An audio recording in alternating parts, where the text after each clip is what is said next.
Of the families. We have, I start with a free Bibas who will tell her story. We have David Bar, and we have, just the name, Ayelet Svatitsky, who are here to speak today. We also have Noam Sagi, who is available for questions. His mother has been taken hostage by Hamas. She is 75. So first our speakers will tell their stories, then we'll have time for questions. And if after the press conference some of you are interested in having doing interviews, please go through us, through our team, and we'll arrange that for you.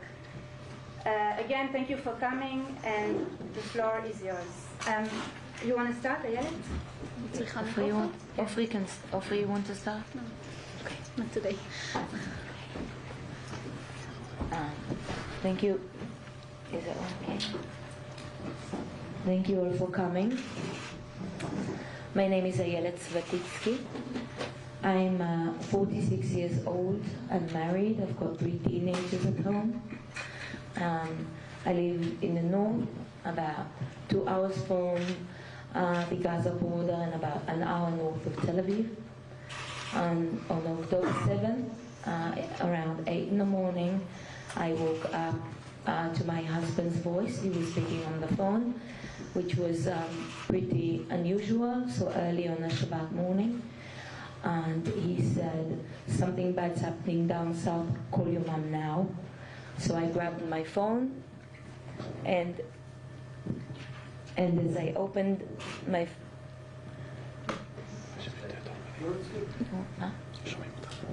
Can you hear me? Yeah.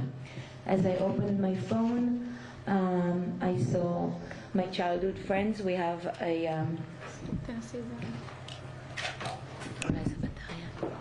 okay, thank you. I saw my childhood friends. We have a mutual WhatsApp group saying that there's a missile attack and also a ground invasion by Hamas terrorists, and that they were inside my family's kibbutz.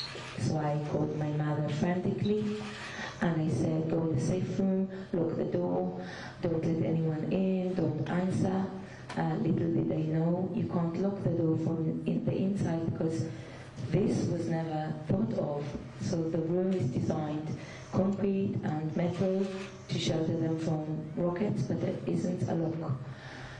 She said the house wasn't locked, and the next thing I heard were man's voices speaking to her in English with an accent Arabic. Maybe they heard her speaking English to me. My mother was born and raised in South Africa. So I immediately realized what was happening, and I knew they got to her. So I hung up the phone, and I called my brother. He lives next door, 10 meters from her. And I said, go in the safe room, lock the door, don't let anyone else in. I don't know what's happening at Mom's, because I didn't want to tell him what I already knew, because I wanted him to react and not to panic. And the next thing I heard the same voices speaking to him, so I realized they got him too. I called a friend on the kibbutz just to let them know that the terrorists were at my mom's and at my brother's, and to send help. But no one could get there because our little security guards were already engaged in battle with terrorist groups on other neighborhoods in the kibbutz. Then I got 2 pictures. Minutes later, sent to me from my mom's phone to mine, showing. I can do this without a mic if you want. Is it? Can everyone hear me? Okay. So the next thing, I got 2 pictures sent to me from my mom's phone to mine, showing my mother sitting in the living room, still in her nightwear. My brother sitting on the sofa. So they brought my brother from his house to hers. He was dressed but barefoot. Underneath the 2 pictures it said in English, Hamas. a third picture of the same series.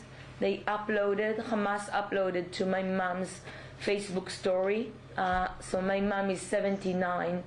She doesn't know how to upload images to Facebook story, so someone else did that. The pictures are not a selfie, so it's obvious they were taken by a third party.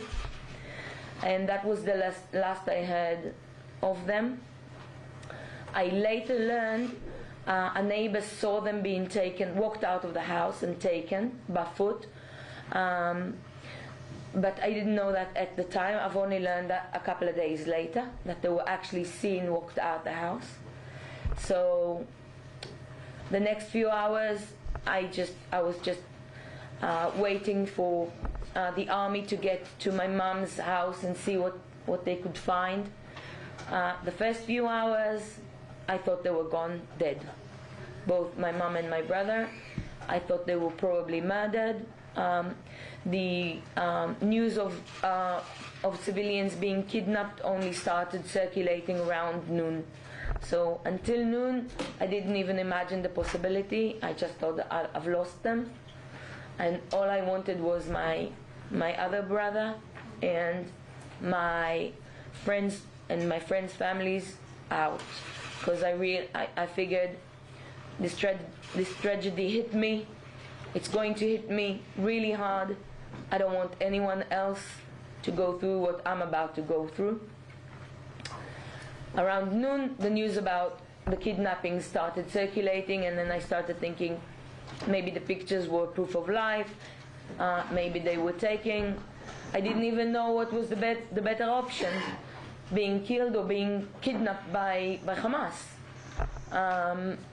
So it was a waiting period until around 7 in the evening, when the army managed to get to my mom and my brother's house, and I got a phone call from their kibbutz telling me my mom and my brother were missing, and so was my older brother.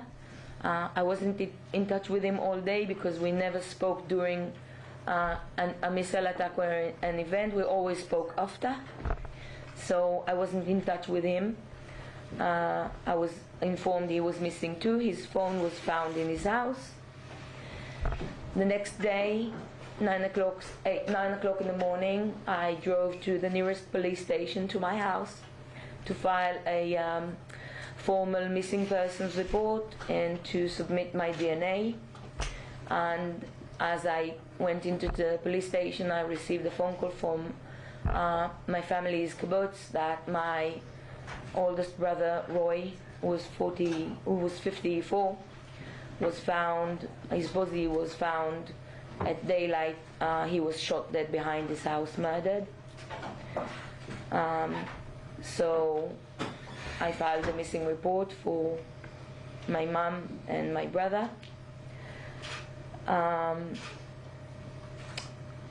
The mass casualties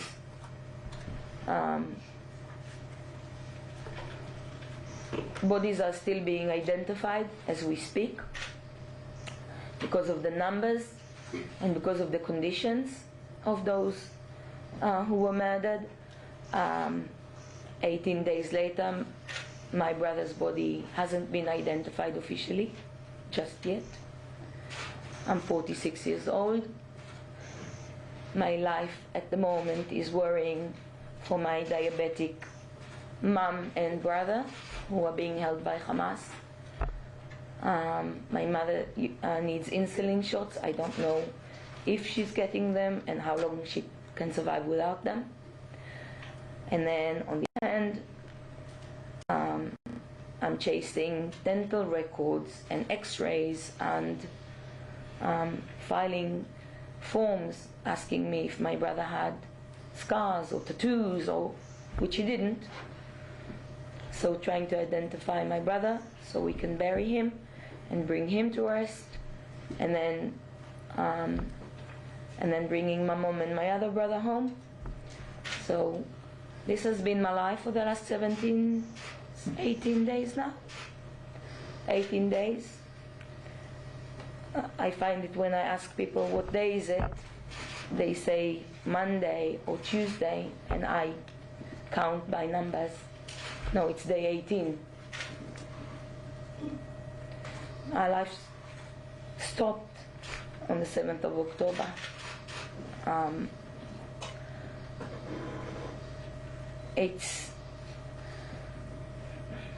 I try not to deal with my loss of my brother at the moment because I find it too painful, and if I start thinking about that, then it will hurt too much and it'll break me, and I don't have the privilege of breaking because I have a mission and I need to be efficient and effective and productive, trying to get the Red Cross to our family members, to see them, to get lists of who's been taken. These are 18 days later. We haven't had any information. Are they getting the medications that they need? So we're chasing information. We're trying to get the hostages help, and we're trying to get information out. And we don't have that just yet. I'll show you the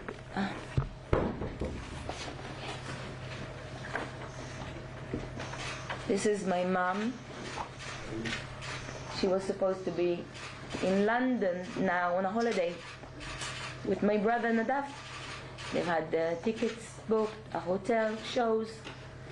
On Sunday I had to cancel everything because they were in Gaza and they're still there. This picture was taken on their last trip on the airport on the way to London because they came here often. This is my brother Nadav. He's 51. They're just simple people living on a small agriculture community. A kibbutz is the closest thing you can imagine to a village where everybody knows everyone. We all go to the same schools.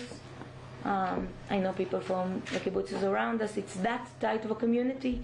We're farmers. My brother, who was murdered, worked in the dairy many years, like my dad did for 35 years. My dad passed away years ago. I worked in the dairy as a young teenager.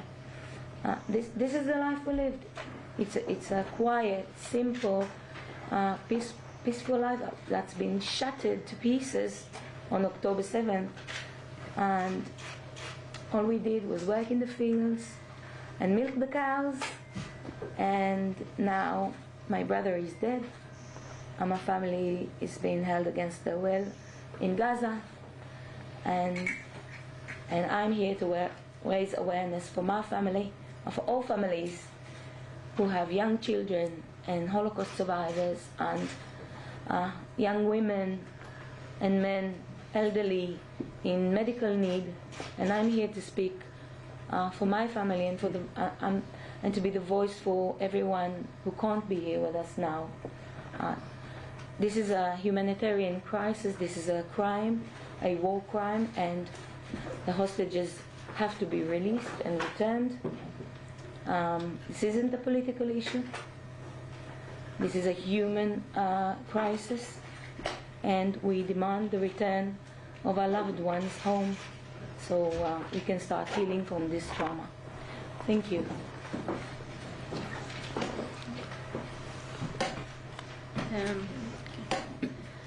My name is Ofri Bibas Levi.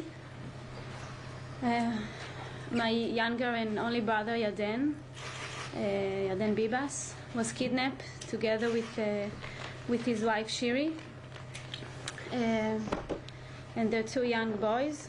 Ariel is 4 years old and Kfir is 9 months old.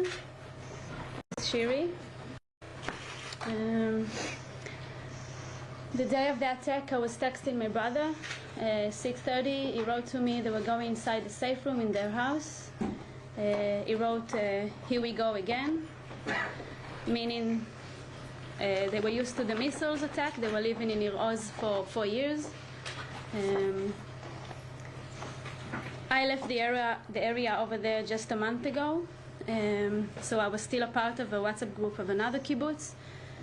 So I saw all the texting over there talking about terrorists invading the kibbutz and shooting, killing people, burning houses, and all the horrible things they've done. So quickly we realized it was a whole other thing, something different than what we used to. My brother wrote to me he can hear a lot of gunfires outside his house, terrorists screaming in Arabic. He told me that his gun was loaded, but he can hear they were using automatic weapons. So he was terrified and very, very scared. I asked them to keep it quiet. He said we were trying to, but it's hard keeping such little boys quiet for so long.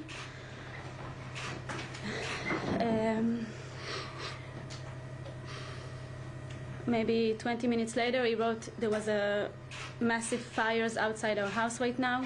I wrote to him, that's good, maybe somebody killed a terrorist. He said, I don't know, I have no idea what's going on, I'm terrified. And then he texted me and my parents, he said, I love you all.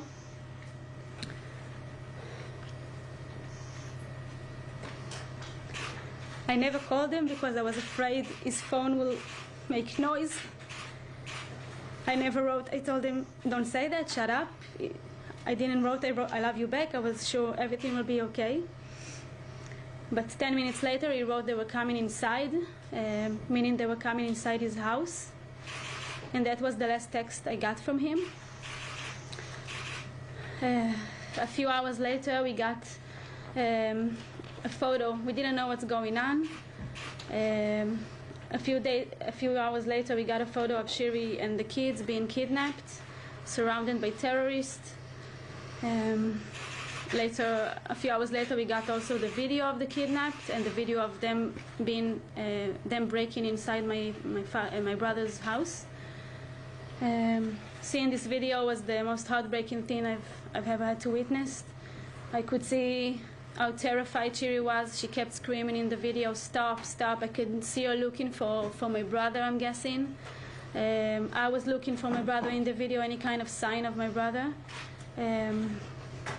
I could see Ariel, the older one, just looking like confused and shocked, and I don't know what they were going through inside the house before they were taken. I know the terrorists did shoot the family dog in front of their eyes. Was trying to protect them, we guess, by the way he stormed from the safe house. And for 3 days we didn't know anything about my brother. I had a really bad feeling. I kept thinking he was lying dead inside their house. But then on the morning of his birthday, which was October 10th, we got his first, some pictures of him also being taken by terrorists. This is one of them. You can see him. We can see him alive, but still we know these pictures are from Saturday. We got them only on Tuesday. He was bleeding from his head. The terrorist on another picture is really strangling him. On this picture, I can see there's a hammer here with blood on it, and my brother's head is bleeding. And those pictures and the Shiri's video with the kids is our last sign of life from them, 18 days ago. And ever since, it's like living in a nightmare. The pictures keep running in front of my eyes. I feel guilty for eating. I feel guilty for sleeping in my own bed. I feel guilty for playing with my children or covering my children at night. She's 4 years old. She's Ariel's best friend. Just 2 days before the attack, Ariel was telling his mom, Shiri, that he wants to leave the kibbutz and come live next to us, next to my daughter. They were planning on leaving the area. They couldn't bear living in this anxiety anymore with the missiles. We never imagined anything like this happening. Yeah, and now yesterday they were talking about freeing some hostages. It's really confusing. It's like a psychological torture for us, the families, hearing they're releasing this one or this one. Or we want them all of them back, and we want all of them back now together. And we need all of you to spread it and making the important people in the government and all around the world just putting an end to this horrible story. Thank you.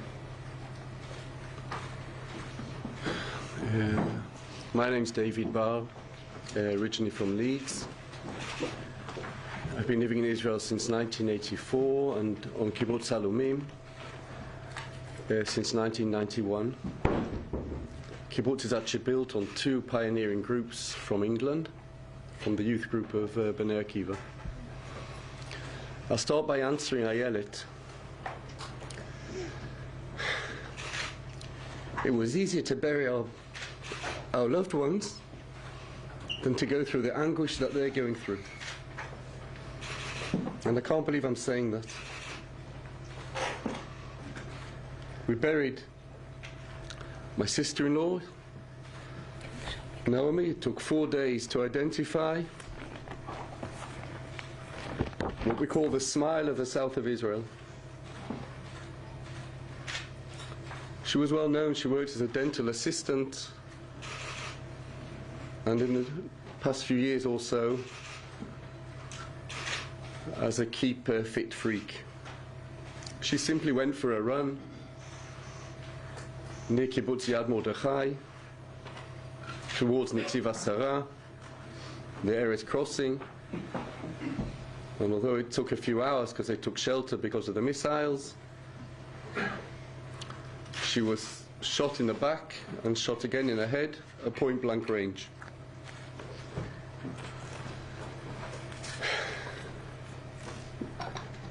When we mourned her death, we sat for a week, we were left with guilty feelings. Mourning for her, wait a minute, look what's going on. Thinking of the others, why aren't we thinking of her? Life is turned upside down by death, by hatred, by evil people, monsters.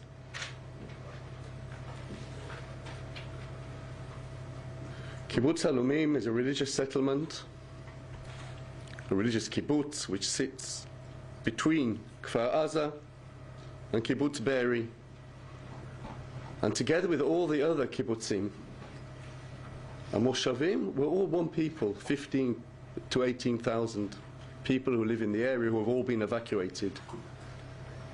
That's what I left.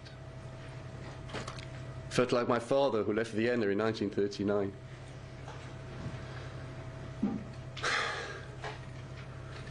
6:30 that morning, the rockets came over, but we're used to that. 20 years we've had it.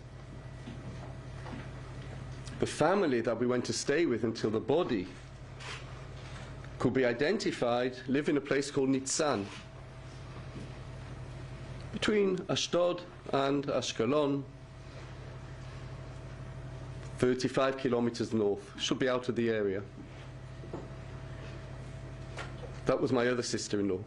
They built their house there after giving up their house in the Katif region of Gaza Strip 20 years ago in the name of peace, together with all those who lived in that area. They rebuilt their lives. Peace they didn't get, rockets they received. And even there we sat in the bomb-proof room under missiles attack and the possibility of infiltration of terrorists. Back to Halumim, 6:30 started the rockets. 7:15, it was very strange that it hadn't stopped. We're normally in and out of the bomb-proof room, but this time we were staying in. And as religious Jewish people, we don't normally open our mobile phones and televisions on the Sabbath, and it was also a festival. But we opened it in the sanctity of life to look after ourselves. And the messages started to come through. The first thing I saw was cars in Sderot. Open cars with RPGs, machine guns, rattling everybody. like in a film, 11 kilometers away. Carried on getting messages just to stay in and stay in. 1 hour, 2 hours. I turned to my wife and I said, you know, Naomi, she normally runs. That was her hobby. My wife wanted to believe she was okay. I knew she wasn't okay. And she never ran with her phone.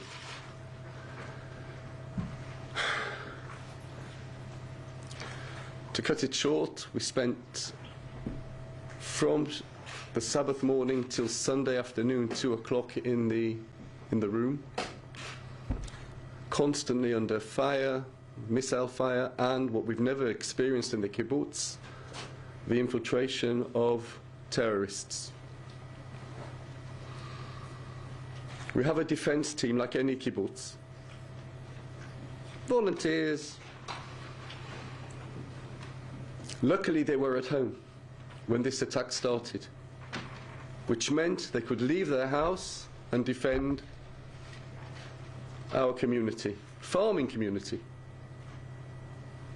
as much as they could. Just let me mention, had it been 1 hour later, there would have been 600 of us inside the synagogue celebrating the ending of the reading of the Torah, which takes a year. There would have been a massacre of 600 people in the synagogue. I live in a world of what could have been. Personally, I'll never get over those feelings of having 2 married children living in the area, each with 3 grandchildren, my grandchildren, their children. One in Kibbutz Karmia, in the north, near Yad Mordechai, next door to Netiv Asara, and the other in Kibbutz Nirim. We're closer than we ever knew. She knows the family that my daughter married into. I hope we look young enough that you can understand that I still feel I can look after my children when they're phoning me, stay in, don't go out, Abba, Ima, just don't move. And there's nothing we could do. And there's nothing they could do.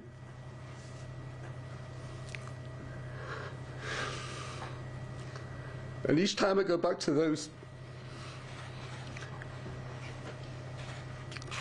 regaim, moments, when you think your whole family is going to be wiped out. Your whole life just goes in front of you in seconds.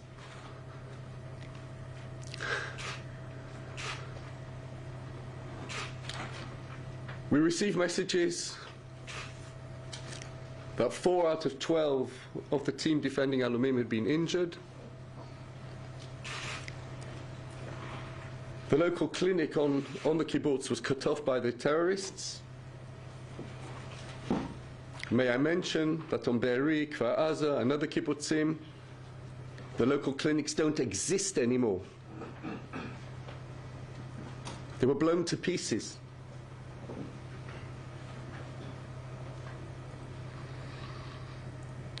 Luckily, we have good nurses who never ever thought they would be in these type of situations. And under fire with his car,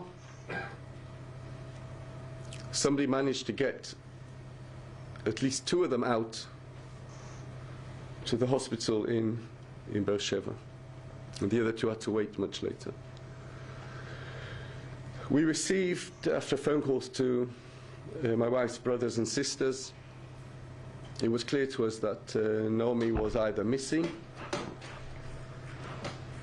or taken into, well, she was either dead or taken into hostage or taken as a dead person to hostage, which is a hobby the Hamas do. Let me remind you, we've been fighting for 4 children, 4 boys, 8 years to receive their bodies back. We have a little garden, like a little park on our kibbutz in the name of those 4 soldiers. The Golden Park, we call it. My wife Ilana actually looks after it. And there were 10 terrorists at the end of the day found dead in that park, luckily. They came in through the back gate of Kibbutz Alumim. They found the bomb shelter of our foreign workers, who were very close to, and they'd slaughtered all of them, 15 to 16. Some of their partners who had joined them over the Sabbath were taken captive. We've heard nothing from them since. On a personal level, I'm a teacher in the area. I teach Bible studies and Jewish philosophy, teach the sanctity of life. Every person is made in the image of God. I had a class which had a Muslim, a Christians, mostly Jewish, LGBT. We had them all. And we teach the honor of man. And here I'm left, missing pupils, 3 pupils from Netiv Asara, parents, children, teachers. That's the nephew of a teacher I work closely with, from Kibbutz Nir Oz. 2 other brothers, I think, are with him. She also lost her mother and her son, Galit Dan.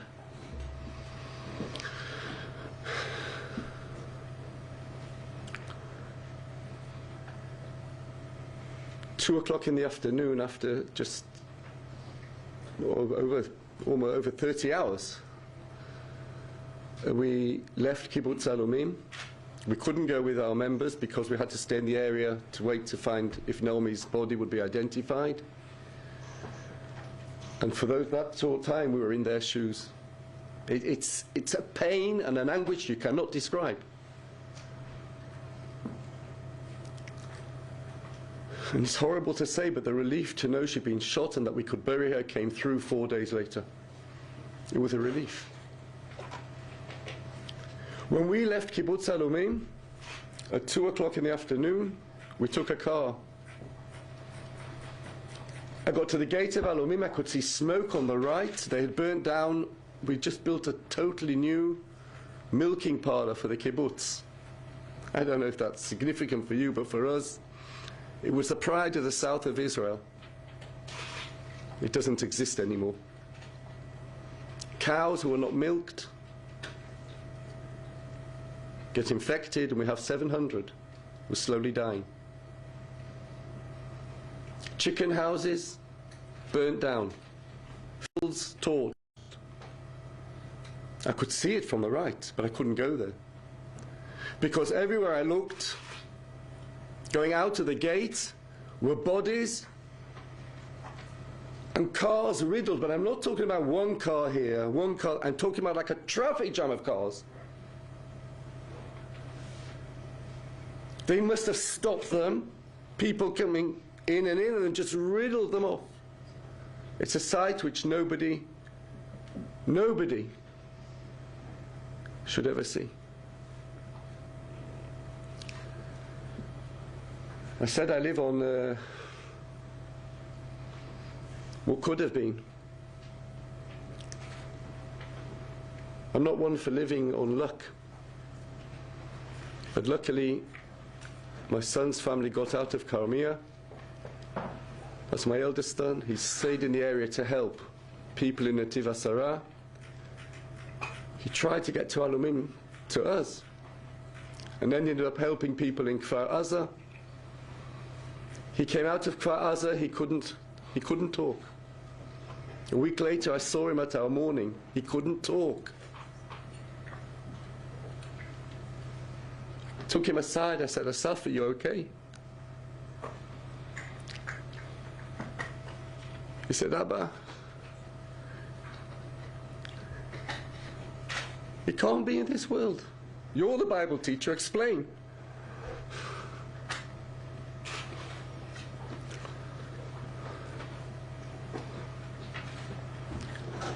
My other son, my last son, he lives in London. He came straight home. His best friend, who is actually the granddaughter of one of the top football managers, Sharaf, in Israel, his granddaughter was murdered. And I'll tell you how she was murdered. She came back from the party and they looked for somewhere to hide. So they hid in a shelter, crowded in, 40 of them, youngsters. 2 grenades were thrown inside, 40 were killed, murdered.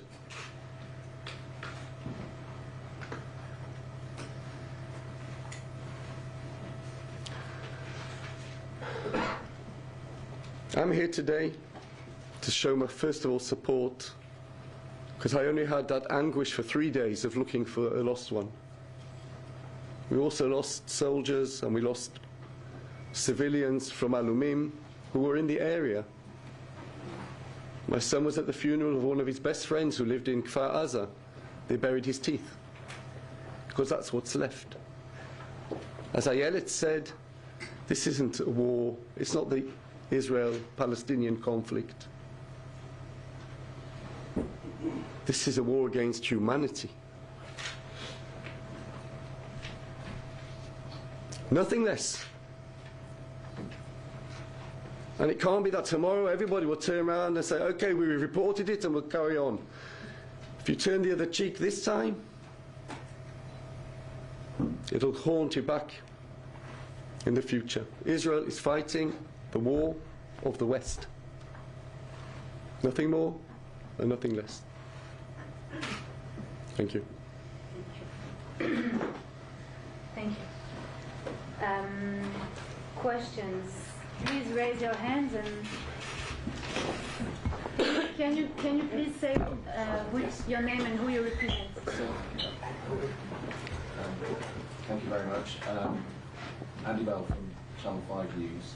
Could I just ask, at this stage, would you like the Israeli government to delay any ground offensive because you would like more time for negotiations to see your loved ones free? From my point of view, I'm not a politician and an army person. I just want my family and all the families, all the other hostages back home. I know that a ground invasion can cause a lot of casualties on both sides for innocent people. So I don't know what is the right way to do it. I have to trust the Israeli government to do whatever is right for our families, to bring them as safe as soon as possible. And I know that at some point they will have to go in because the Hamas we must put an end to the Hamas. I don't know exactly the right timing. Again, I'm not a politician. It is scary to think that they will go inside while our family is there. It can escalate the situation. So I'm afraid of it happening, but I have to trust that if that's what they decide to do, it will be in the best interest of our families and bringing them back. I can only hope so and have my trust in the Israeli government, because that's all I have right now. We have no quarrels with the Palestinian people. And I'll be quite honest with you, my heart goes out to them. Until 20 years ago, we had Palestinian workers in the kibbutz. Ahmed used to do all the plumbing in the kibbutz, so often used to sit with him for his 10 o'clock coffee. Once the Hamas came in, for security reasons, we could not continue working with Palestinian workers, and they also weren't allowed to come and work everywhere they worked before.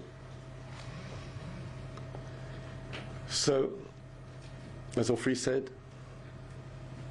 we don't want to see bloodshed on either side. I know the Israeli army were not on a revenge mission.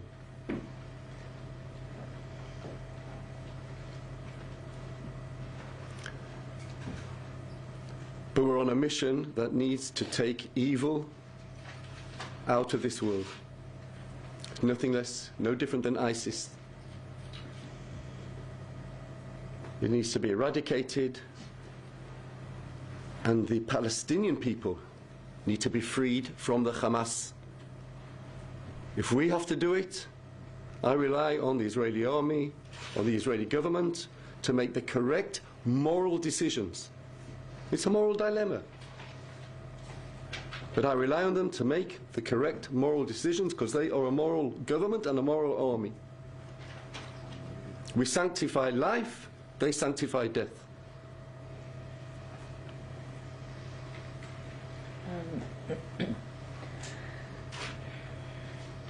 I understand how complicated it is. I believe Israel has a responsibility for the hostages and for their release. But they also have a responsibility to ensure that life can exist on the southern border of Gaza. And as long as Hamas is on the other side, there cannot be life on all of those villages and kibbutzim and towns, because we saw what happens when Hamas is across the border from us. We saw it in our own eyes, okay, but the ground is still soaking from our family's blood. We don't need to guess. They showed us what happens when they're across the border. So I have to put my trust in both the Israeli government and the Israeli army that I can't advise them as to what's the best way to move forward, but I trust them. They know that my number one priority is to bring mom and brother back home, and I trust them to find the right balance and to do whatever they can to bring our families to us, but also to ensure that life can still exist. So when my brother and mother are returned, they're not also only returned, they also have a home they can return to. Thank you. Yes, please. Wayne Wright from the Press Association. The mother of a British Israeli woman was put on Lipschitz, which was released yesterday by Hamas. Has that development given you any... He said, I'm sorry, did you say mother of Sharon is Sharon British? Lipschitz, yes. Okay, thank you. Is that development given you She's any... not... Release. Ma? She's not British, she's just released. Ah, okay. Has that development given you any more hope at all about what would happen to your families Then if it gives us hope. I think when anyone's released, there's a little sigh of relief. But let's be honest, it's a big game. It's the way a terrorist movement works. It keeps those people who, in their anguish. Is it mine? Who's coming? Who's coming out? So they released 2 people out of 210, 20. It's a game. As if to show, they're showing the world how compassionate they are. Making the world forget what happened just 18 days ago. Trying to make the world forget what happened just 18 days ago. And it's those releases are really like torture for us, the families. Every time something like this came up in the media, it's really, really torture. I spoke earlier about how those villages, those kibbutzes are very similar to villages. We all go to the same schools. We all know each other. Those 2 hostages that were released yesterday. They were, okay, so they're not my family members, but they're someone's family.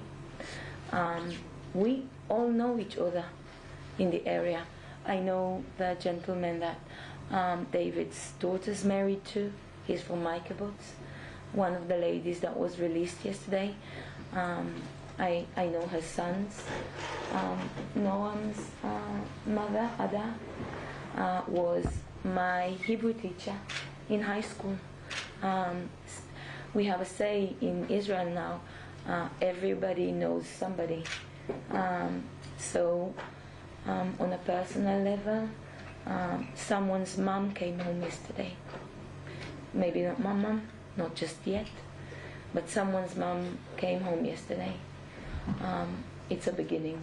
It's far from the end. There are still hundreds of people to be released. So am I hopeful? I won't rest until the last one is home. My mom or others, Shiri's family, and I've made a promise to Shiri that when my mom is out, my brother, if God forbid her family is still in the, and now she'll do the same for me, because we all are family now, here and back in Israel. So two are out, their families, their husbands are still in there. Those families still don't have peace of mind. They're still worried about their fathers. Families have been torn apart. But I've made a promise, and I'm sure that we will not rest until the last one is home.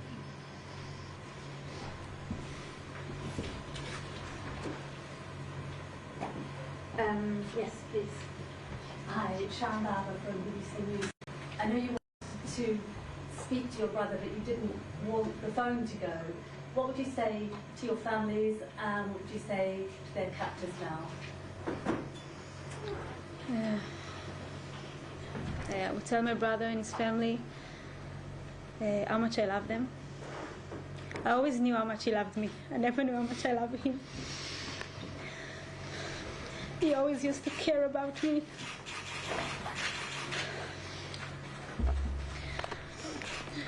He's like this big man, but he's the most sensitive and gentle and always caring for his children, for us. So I would tell him how much I love him and how much I miss him. And how much I'm doing everything I can, which is not much, but everything I can to bring them back. And I would tell Shiva to stay strong for the kids. She's a great mom, and I'm sure she's doing everything she can to keep them safe. I hope they're not seeing too much horrible things that kids shouldn't see or experience over there. And to the Hamas, I don't think we speak the same language, and I'm not meaning about Arabic. But I would tell to them that those people are not part of this war, and children should not be part of this war, and innocent people should not be part of this war. The innocent people in Gaza shouldn't be part of this war.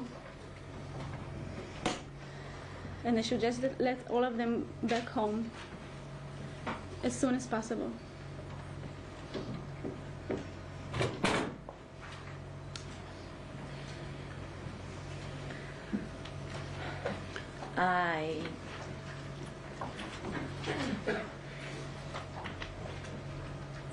I'm clinging to the hope. My mom knows how much I love her, because I never got the chance to tell her. And I'm clinging to the hope that I'll still get the chance to say that to her again. I was so frantic to hang up the phone and call my brother and then call someone in the kibbutz and maybe send assistant and maybe someone could. And I never said I love you, Mom.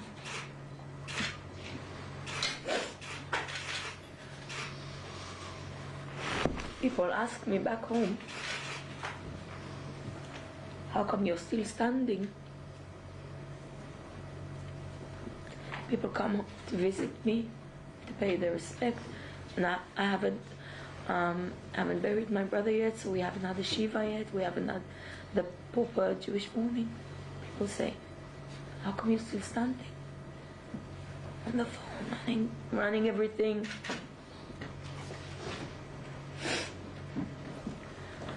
I say to them, when my mom and my brother are back, I want them to know I've done everything in my power. I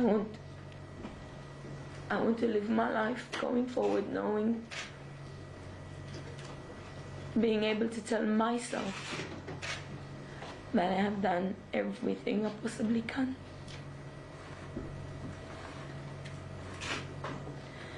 I just hope she knows, and my brother know how much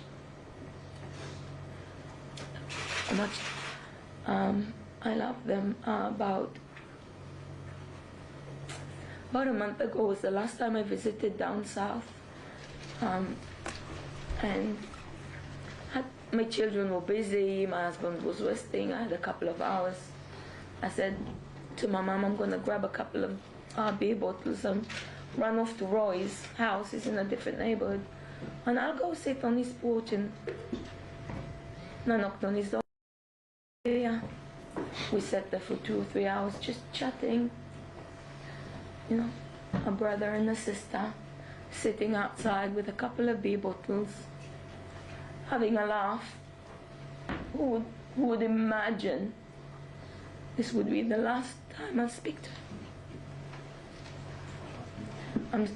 I'm just happy I got the chance, you know. I just grabbed a couple of bottle beers and ran off, and I said, let's have a chat, you know. Last time I spoke to him, gone, shot dead behind his house. What?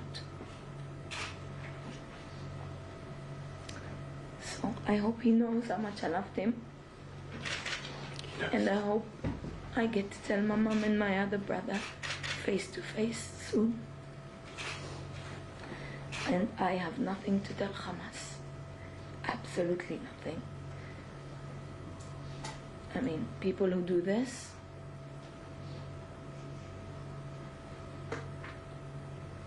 what can you say to them?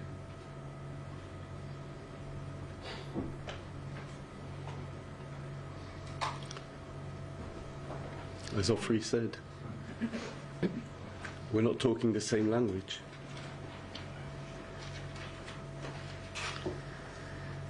People who can walk into other people's houses, kill their parents and tie their children up in front of their dead parents, and sit there eating out of the fridge. Another house, raping young girls, killing an 8-month pregnant lady, cutting her womb open and killing the fetus inside. And you ask me, what have I got to say to them? Give me the language. I don't speak that language.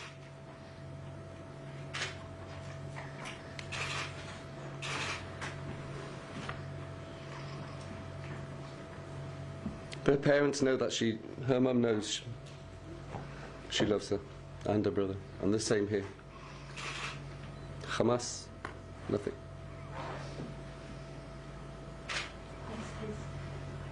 My name is Rachel Beggles from Sky News. What message would you like to give to the British government, anyone watching now? Have you been satisfied with the level of support you think Rishi Sunak is offering?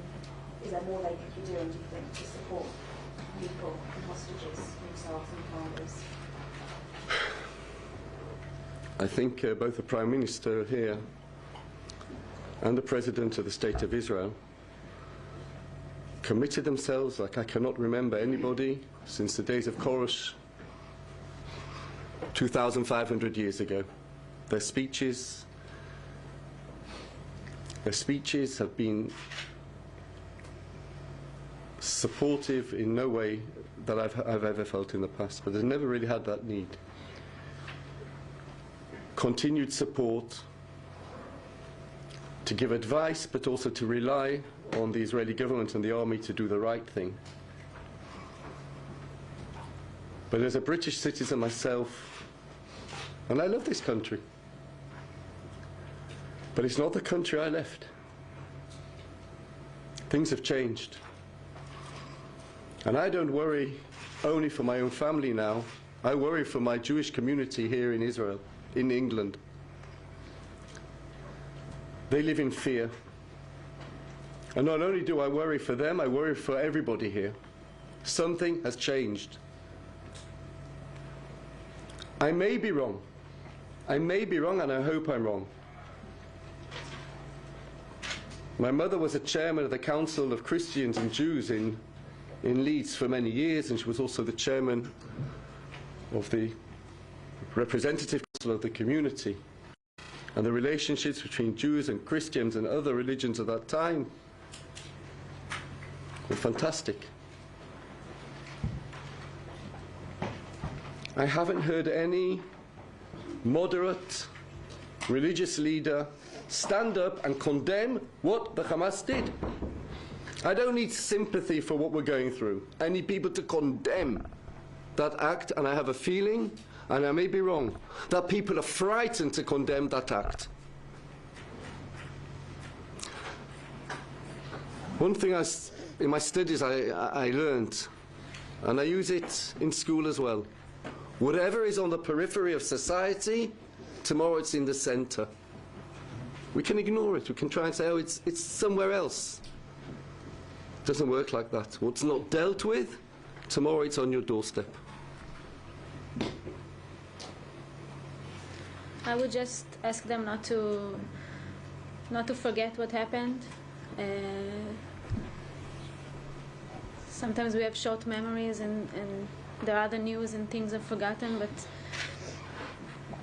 this should not be forgotten, and everything should be done until all our families are back. I know they are doing stuff already. I'm not sure exactly what. I'm not involved, but I'm sure that they already are involved in doing stuff, helping us bring in our families. So I just want to thank the support and encourage them to continue with their help. And just never forget about the families, never forget about what happened in Israel.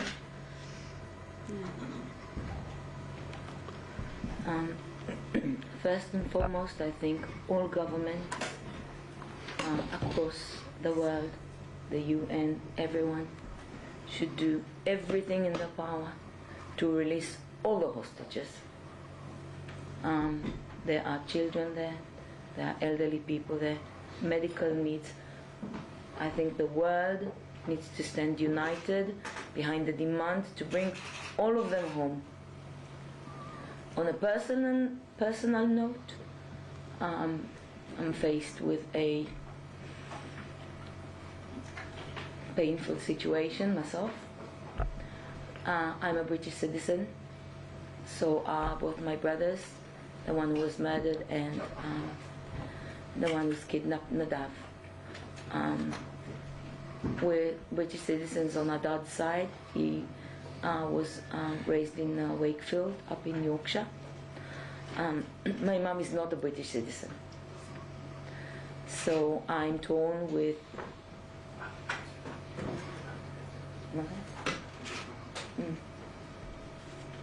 So I'm just, they're talking about releasing all the foreigners and not releasing yesterday, and I believe it's part of the psychological war, I would say. Definitely. That Hamas is playing with us. So just for me personally, it's really scary that my brother will be released, and if he's like supporting my mom in some way, she'll be left without him. So, and again, the rumors, we haven't seen those 50 people home yet, They're just saying they might, maybe release. So for me, it just touches a nerve, a really painful one. Just scared that what does that mean, Mum? That's the only thing for me. No. Right. I'm sitting on the side because I became a poster boy of pain, and I want to actually give you everybody the opportunity to share that burden. And I want to step in now because I think we're talking about cruelty and pain, and a level that I think no one here in the UK can think about that happened here. It's shocking, it's disturbing. If I would come with more details, it would be more shock and more horror, and there is so much pain involved. It's a psychological warfare from the beginning, way the beginning of that, and it's still going on now. It's designed to shock us, all of us, separate us and kill our spirit. Kill the Israeli spirit. And I think that what we are showing together is that it did the opposite. Because we unite in pain. Because we unite in kindness and love. Nothing about religion. Nothing about borders. Nothing about gender. Nothing about color.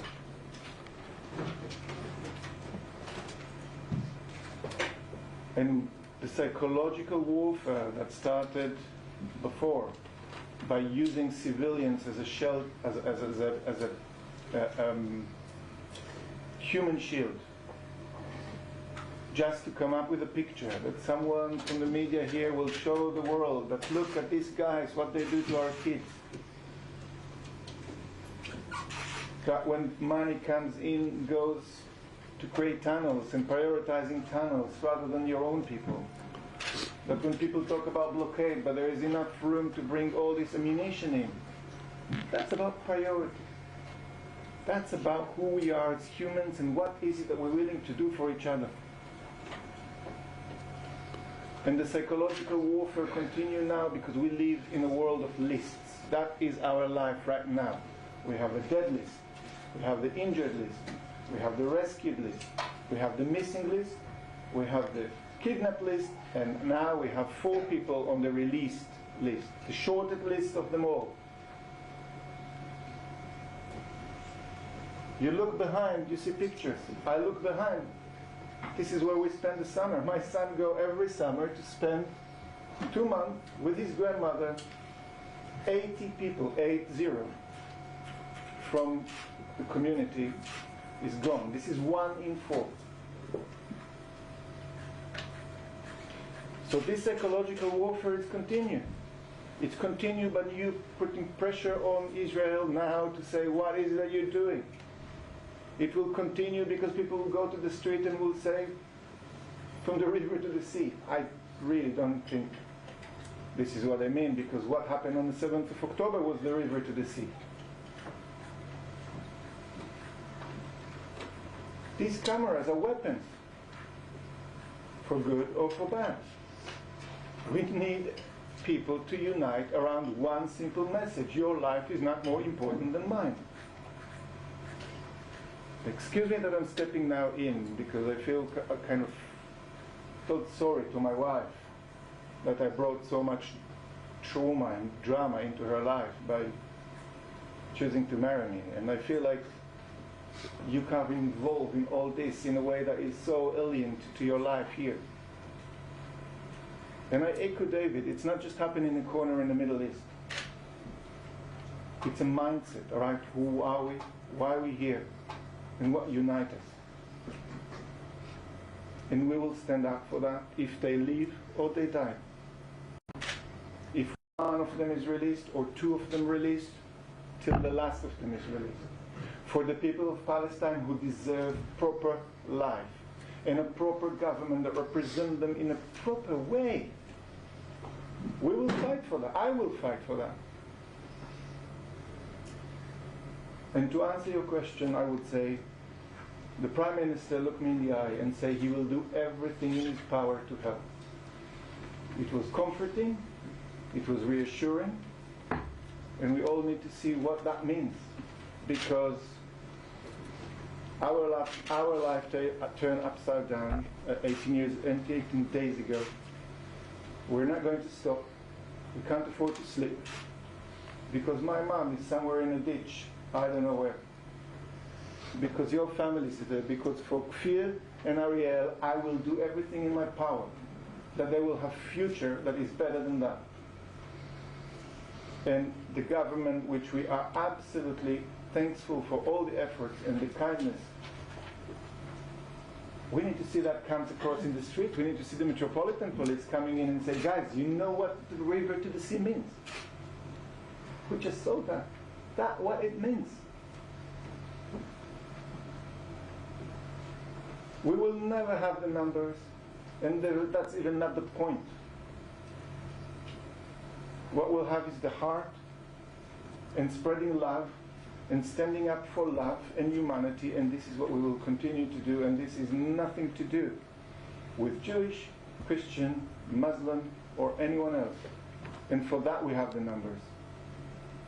So I want to thank the British government for everything that they did up till now and what they will do from here. Because we need that. Thank you. Thank you. I'll take one last question, and then I think we'll start from here. I know there are some requests for specific interviews. We will help facilitate them. One last question. Okay. So I just say thank you. Thank you, Fred, David, Ayelet, and Noam. I don't know how you do this, because every time you have to go through the trauma again, and it's unbelievably painful for us from the side. So thank you for sharing that with us today, and we will not rest until all of our hostages are back home, and I can assure you. Now we will thank you everyone for coming. Thank you for taking the time, and you have, like Noam said so well, you have weapons for good and for bad. So please don't forget that when you tell the story of our people here, and don't forget what happened on the 7th of October. Thank you for this moment. Thank you. Thank you. And you can use the T word, because this is what it is. So just call it for what it is. Excuse me, can you just give the three of us one picture with the three of Yes. Stood up.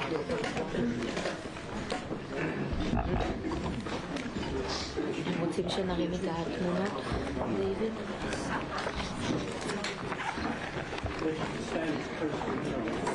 הכי קרוב שאנחנו יכולים אחד לשני.